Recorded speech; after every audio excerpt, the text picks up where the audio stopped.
November 15th, 1981, Rexdale, Ontario. The air was cold, I recall. The streets were quiet, and I found myself standing outside Mr. Fitness, a gym and martial arts club on the outskirts of Toronto. Inside, however, the mood was anything but quiet. A crowd of eager bodybuilding enthusiasts had packed themselves into the facility for a seminar and exhibition by a man whose name was on everyone's lips, Mike Mentzer. This was just a year after the notorious 1980 Mr. Olympia in Sydney, Australia, and only months after the equally controversial 1981 contest in Columbus, Ohio. To say these competitions were contentious would be an understatement. Even casual bodybuilding fans could sense something had gone wrong. The magazines had questioned the outcomes, and among bodybuilders and fans alike, the word sport suddenly seemed charitable. Yet no one came here to argue about judging scandals. We came for something else. To hear the ideas of the one man bold enough to challenge the entire bodybuilding establishment, Mike Mentzer, the iconoclast whose high-intensity, low-volume training system ran contrary to everything the reigning champions preached. It must be remembered that back in those days, there was no such thing as social media. If you wanted any information on how to build muscle, there was a predictable progression. It began with the small booklet that came with your first barbell set, a booklet usually published by the very same companies that manufactured the equipment. Companies that marketed their products through bodybuilding publishers who also owned the major magazines. From the booklet, you inevitably graduated to the magazines themselves. And the magazines were more than happy to tell you how to build big muscles. Buy their barbell sets, buy their supplements, buy their protein powders. From the inception of the industry, bodybuilding was first and foremost about making the sale. There was no easy access to scientific journals. There were no YouTube channels dedicated to evidence-based training, and you certainly could not Google peer-reviewed studies on hypertrophy within seconds. Very few people in the bodybuilding world were trained physiologists, and, in truth, not many studies on muscle growth even existed at the time. So when professional bodybuilders descended from Mount Olympus to walk among us mortals for a seminar, this was the Bible of bodybuilding knowledge made flesh. Their words were rarely questioned. After all, the magazines, our primary source of bodybuilding information, had featured these champions and their wisdom for years. I had attended a couple of seminars before this one. The first was held at Vic Tanny's gym in Scarborough, hosted by French bodybuilder Serge Nubret. While Serge's physique was impressive and his training demonstration entertaining, he imparted little actual guidance. When asked about his arm routine, he casually mentioned performing 20 to 30 sets per muscle group, and that was the most specific advice he offered. His fans were satisfied. He looked phenomenal, therefore whatever he did must have worked. Later, I attended a breakfast seminar at Simpson's department store featuring Arnold Schwarzenegger, Franco Columbu, and a relatively unfamiliar figure to me at the time, Mike Mentzer. I had just purchased a Super 8 sound movie camera and assumed Arnold's advice would be the material worth capturing. I filmed a brief portion of Mike's talk and a bit of Franco's, saving most of the film for the Austrian oak himself. When the footage returned from Kodak, my assumptions were overturned. The only valuable information from that seminar came from the minute and a half featuring Mike Mentzer. In just 90 seconds of recorded audio, Mentzer laid out principles that immediately stood apart, that intensity and duration exist in an inverse ratio, and that to stimulate maximum growth, one must train with maximal intensity. It was unlike anything I had heard before, clear, logical, scientific. Arnold, by contrast, warned against training too intensely, and concluded his talk by recommending that we buy all the books and courses from all the champions and figure out what worked for us. Even then, I remember being struck by how empty that advice was. All the top bodybuilders trained the same way, high volume, 6 days per week. So what exactly were we supposed to try? His advice was the equivalent of telling someone to try every mode of transportation from a canoe to a Boeing 707 to determine the fastest way to a nearby city. But Mike's 90 seconds contained real substance, enough to make me curious, enough to make me want more. So when I heard that Mentzer would be giving a full seminar only an hour and a half away, I immediately made plans to attend. If 90 seconds held so much value, what might several hours reveal? Arriving at the seminar. Super 8mm film was expensive, and unlike the Simpsons event, this wasn't a massive public venue. It would have felt presumptuous to show up waving a movie camera. Instead, I brought a simple audio cassette recorder. My plan was to capture everything Mike said, bring the recording home, take notes, compare them with what my physiology student friends knew, and subject Mentzer's claims to rigorous scrutiny. I needed to do this if I was to take Mentzer seriously. His claims so contradicted the traditions within the industry that only if science backed his statements would there at least be some evidence that his approach to training just might be the real thing. It is interesting in looking back that none of us ever felt compelled to verify the claims of Arnold, Franco, or Serge. Their approaches were considered gospel, tried and true, handed down from champions. Perhaps their ideas felt rooted in tradition, familiar, unquestioned. Or perhaps their advice simply lacked enough substance to warrant deeper inquiry. When Mike arrived, he was warm, approachable, and willing to converse casually before the presentation. We spoke briefly about training fundamentals. Then photographer Chris Lund, accompanied by publisher Robert Kennedy of Muscle Mag International, asked if Mike and I would pose for a photo together. Mike agreed without hesitation. Afterward, Chris asked me to take a picture of him and Mike, which I did.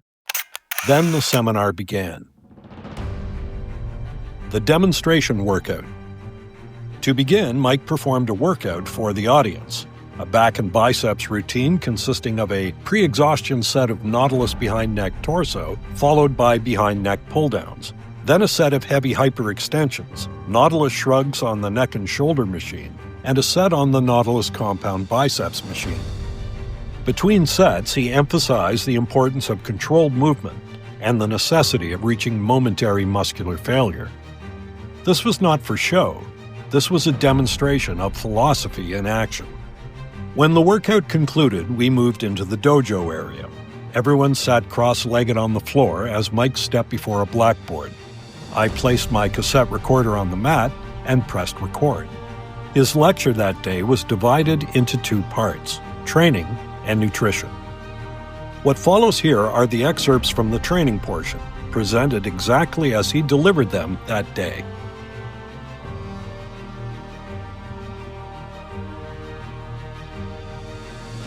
When you talk about an exercise session, one isolated single exercise session, there are two factors to consider: the intensity factor and the duration factor.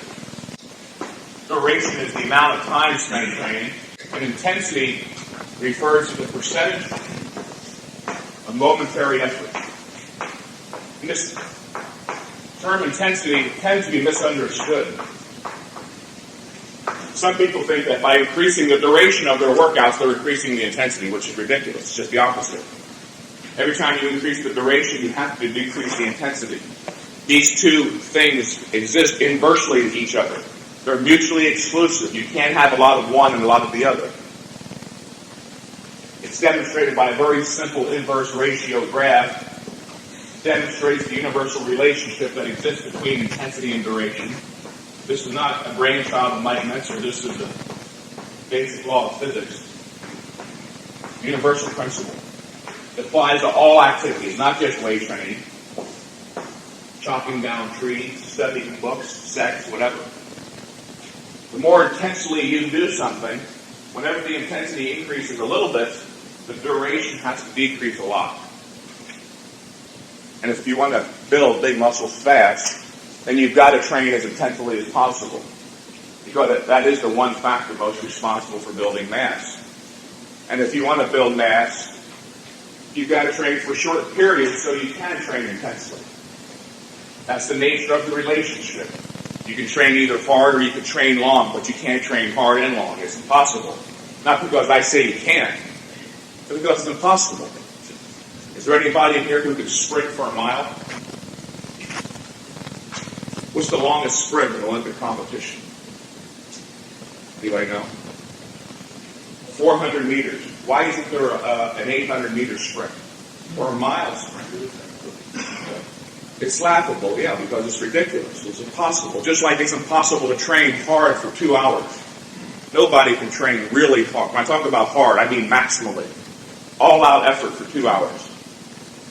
If you train as hard as you possibly can, each and every set, then the majority of you in here cannot train in 30 minutes. I'm talking about as hard as you possibly can. Every set to total failure with minimal rest in between sets. It's not even debatable. It's fact, not theory. It's immutable. I mean, this is one of the basic laws of nature.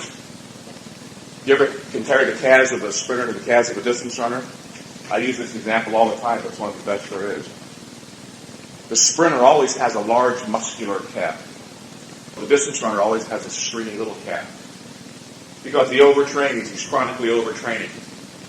And I would venture to say the majority of bodybuilders, top bodybuilders today who are training over 2 hours a day, would look like distance runners if they weren't taking steroids.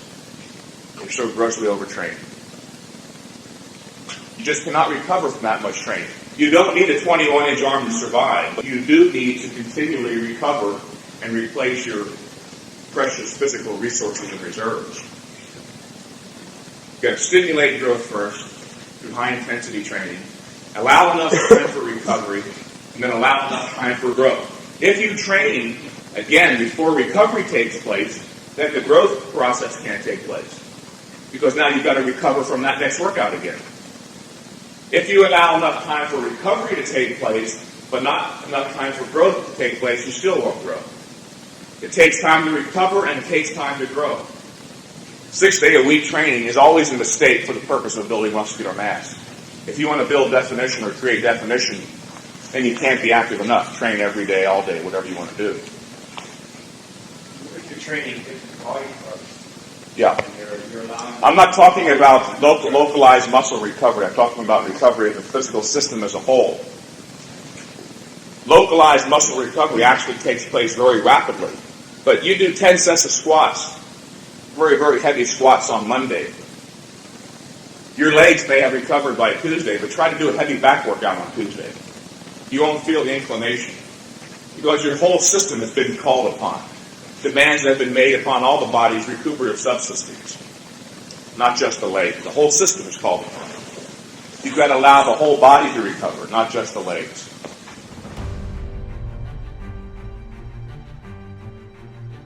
This refers to specificity of training effect. So you want to train specifically for building muscular size and mass, then you train in a specific manner. If you want to train for endurance, you train in another fashion.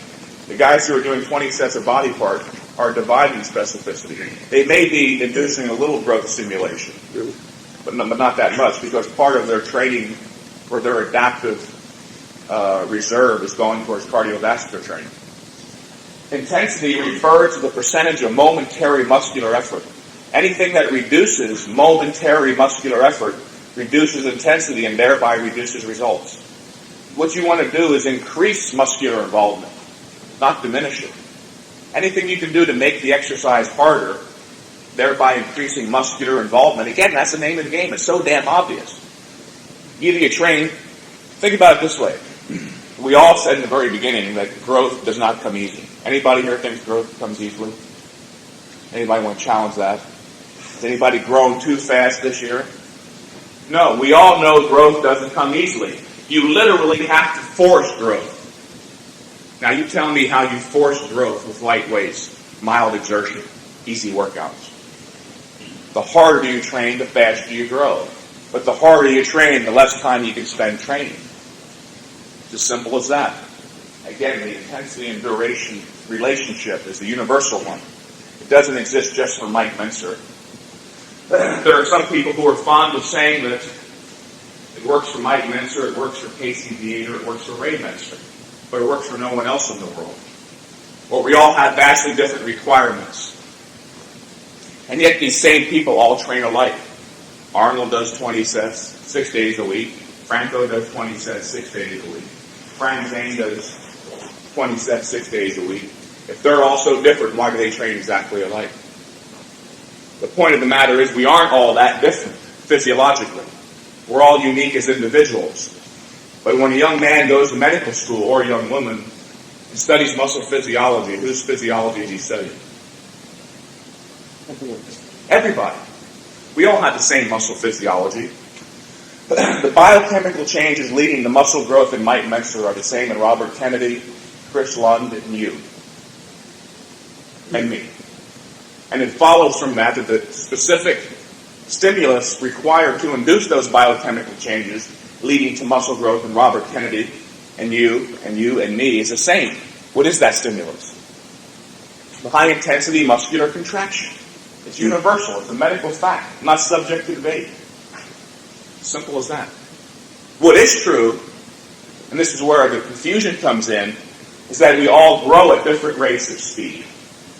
I might grow faster as a result of high-intensity training. But we all will grow faster when each of us trains more intensely. If you're not training, or if you're not gaining fast now, or if you're not gaining at all, you'll gain faster when you train more intensely. Chris Lund will gain more rapidly when he trains more intensely. He may not gain as rapidly as me, yet then again he may gain more rapidly than me. We all have different innate adaptabilities to exercise. Age, existing physical condition, motivation, a lot of different factors. But the underlying muscle physiology is the same. The people who say we all have different training requirements are entirely wrong. They're ignorant of the basic facts regarding muscle physiology. If we all had different physiologies, medical science could not exist. The doctor would have to study each individual as a separate physiological entity and then learn all the intricacies of his physiology and devise medicine around him. We could not have medical science. The very fact that they can take the basic principles of physiology and apply it to the whole human race is what makes medical science a viable discipline. Make sense? Sounds damn good to me.